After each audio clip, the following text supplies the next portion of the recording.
Alright, you guys, so we are in the last lesson for Unit 4, which is applying the law of sines and law of cosines. Now remember, this is what you use when it's not a right triangle. So this is either an acute triangle or an obtuse triangle. And to be a law of sines, you have to have a matching set. So you either have to have angle A and side A, or the B's or the C's. If you don't have a matching set, then you use law of cosines. Either the one for A, the one for B, or the one for the C. So different formulas for whichever ones you have. All right, so we are on slide number 6, and it looks like we have an activity like we always do, but I don't see a GeoGebra. So it looks like we might just be solving stuff. Let's see what's going on.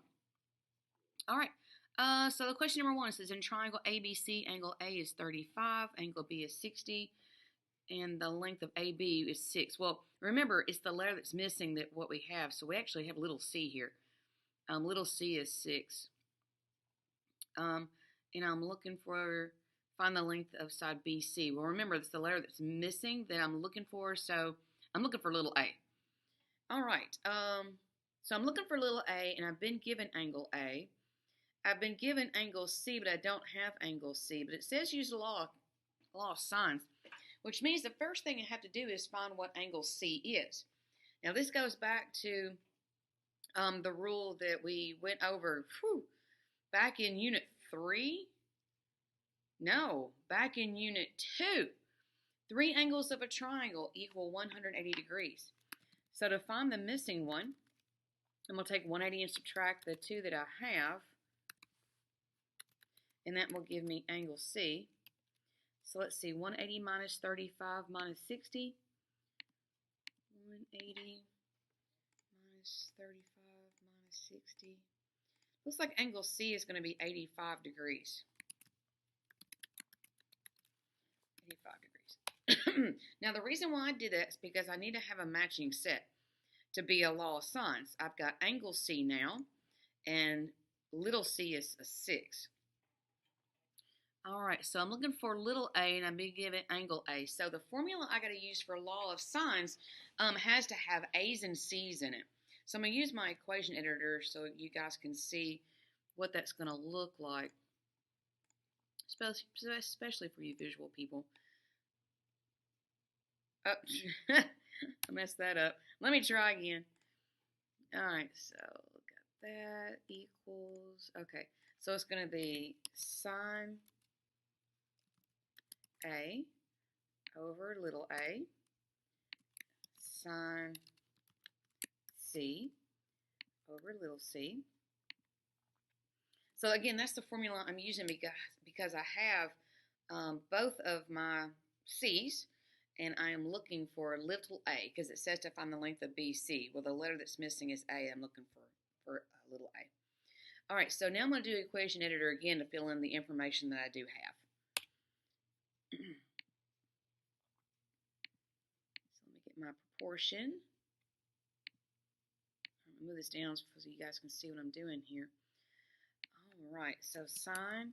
Now angle A was 35, so I'm going to put a 35. Little a is what I'm looking for, so I'm going to keep that little a. Angle C we found to be 85. Put an 85 right there.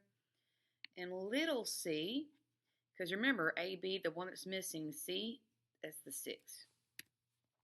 So there is my information plugged in. And now I'm going to cross multiply. Well, I can't spell multiply. There we go. I'm just going to multiply 6 times the sine of 35. I'm going to multiply A times the sine of 85. And I am looking to get the A by itself. Well, right now it's being multiplied by the sine of 85, so I'm going to divide by the sine of 85 on both sides. So I'm going to take the 6 sine 35, and I'm going to divide to the other side the sine of 85. Now I'm going to use my equation editor so you guys can see what that's going to look like.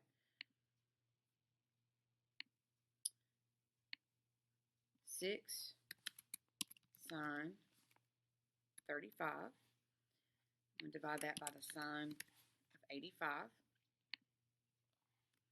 and that's going to equal my little a. Well, now it is just calculator.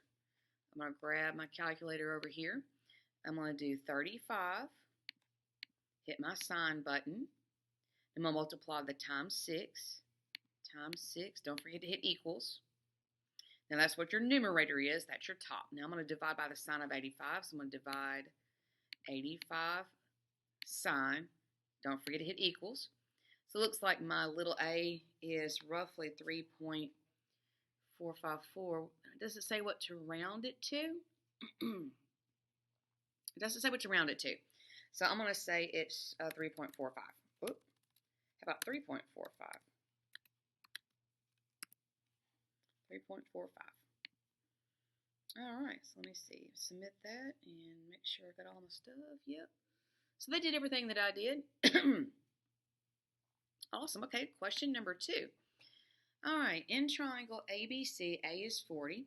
The length of, all right, remember, it's the missing one. It's the C, so C is 7. The length of A, because that's the one that's missing, is 5. Find the measure of angle C using the law of sines. Okay. So it looks like I have a matching set of A's. I've got my angle A and I've got side A. I'm looking for angle C, and this is my side C. So my formula is going to be A's and C's again, just like this one right here. A's and C's. It'd be nice if I could click on that and just copy and paste, but it doesn't look like I can. That's unfortunate. I'll just have to put it in again. All right, so we got sine, caps lock keeps getting on, sine A over A, sine C over side C. All right, so that's the formula because I have a matching set of A's and I'm looking for C. Let's move this down so you guys can see what I'm putting in here. All right, so angle A was 40. I have little a is 5.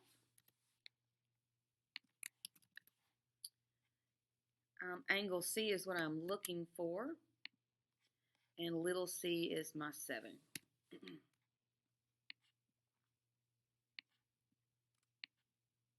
go. All right, now I'm going to cross multiply. I'm going to multiply 7 times the sine of 40 and 5 times the sine of c. All right, well, look, I'm trying to get the c by itself. Well, right now that 5 is being multiplied by the sine of c.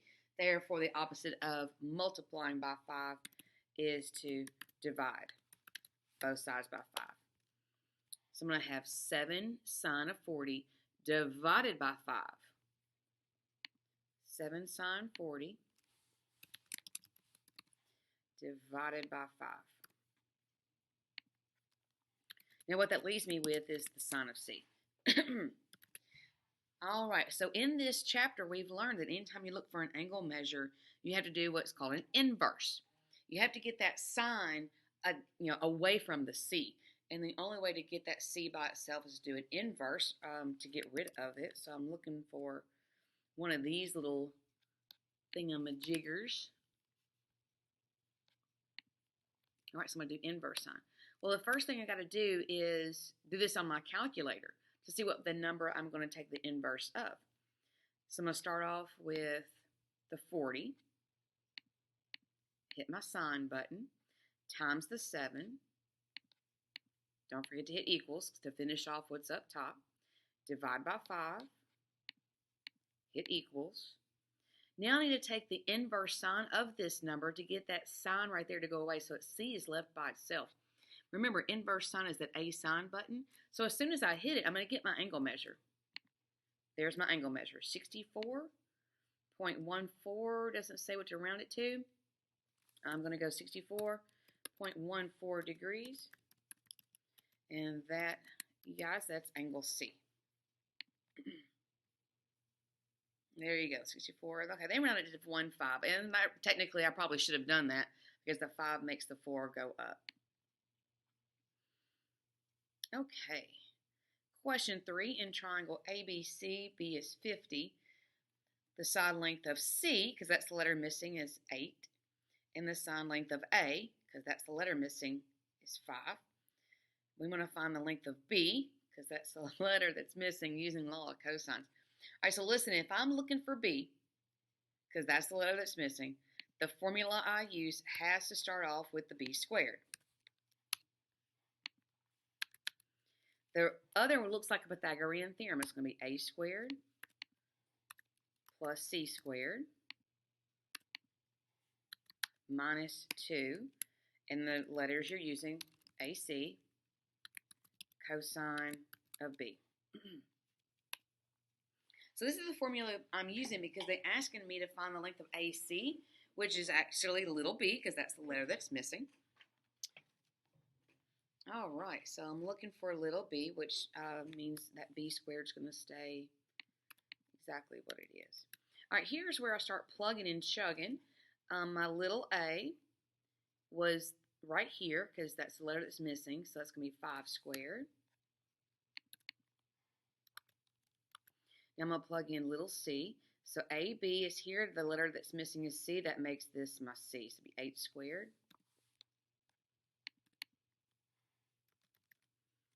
Minus 2 times 5 times 8. And angle B was the 50. So behind this cosine, I'm putting a 50.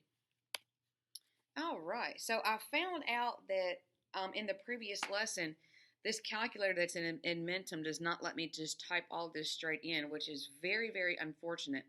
Any other calculator will let me do it, a standard calculator. So if you have a standard calculator, you can go ahead and put in your numbers, and it will do this for you. I'm having to do 5 squared is 25, 8 squared is 64. And then 2 times 5 is 10 times 8 is 80. Cosine 50. So I'm having to do it step by step. All right, 25 plus 64, those are my like terms. I'm going to add those together, and I get an 89 minus 80 cosine 50. Now this, I can't just subtract 89 minus 80, okay? I cannot do that. This 80 is being multiplied by the cosine of 50. So I can't just say, hey, 89 minus 80. It doesn't work that way. What I have is 89 minus this whole thing. So I need to figure out what this whole thing is. I'm going to do 50 cosine times 80 equals. So what I have is 89 minus this number. B squared equals 89 minus this 51.423008, yada, yada, yada. Now I can subtract those.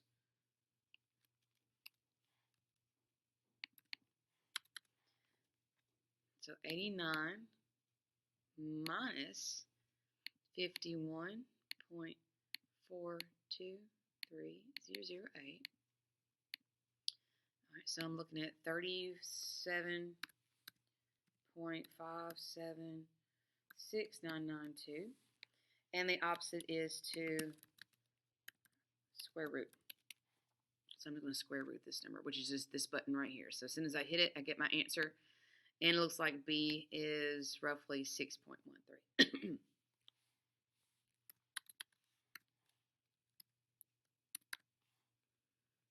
going to hit submit. All right, got that right. All right, question number 4. In triangle ABC, okay, this is the last one. The length of C, because that's the letter that's missing, is 12. The length of A, because that's the letter that's missing, is 5. And the length of B is 9. Find the measure of angle A using law of cosines. Well, if I'm looking for the measure of angle A, the formula I use has to start off with an A squared. The rest of it's going to look a little like a Pythagorean theorem, so B squared plus C squared minus 2BC cosine of A. All right, so I'm going to plug in my three sides that I've been given because I am looking for angle A. So that big A in the back is going to stay a big A for right now. And remember, it's the letter that's missing. So to A is my 5 squared. The letter that's missing, there's my B, it's 9.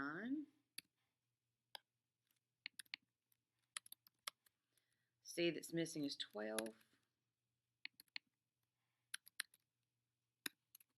That's going to be times 9 times 12. And I don't have my angle. Alrighty. 5 squared is 25. 9 squared is 81. 12 squared is 144. 2 times 9 times 12. I do not know that one. 2 times 9 times 12. 216. Cosine A. All right, one more time. I can add these two numbers, 81 and 144. I cannot subtract the 216 because it is being multiplied by the cosine of A. My next step is to add 81 and 144.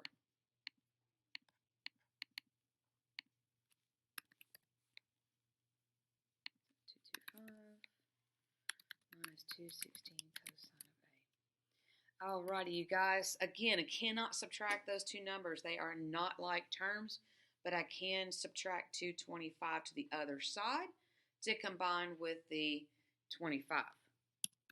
Subtract 225. So 25 minus 225 should be, whoa, hit the wrong button, didn't I?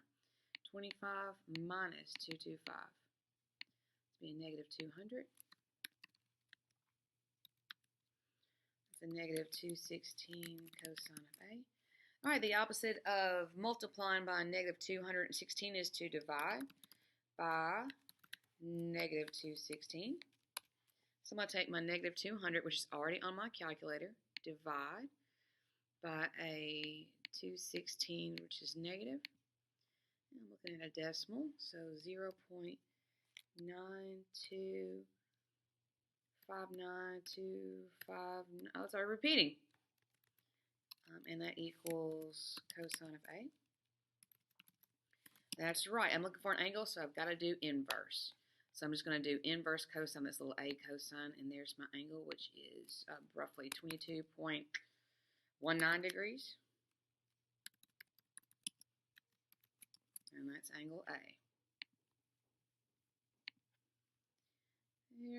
Okay, they rounded it to 22.20.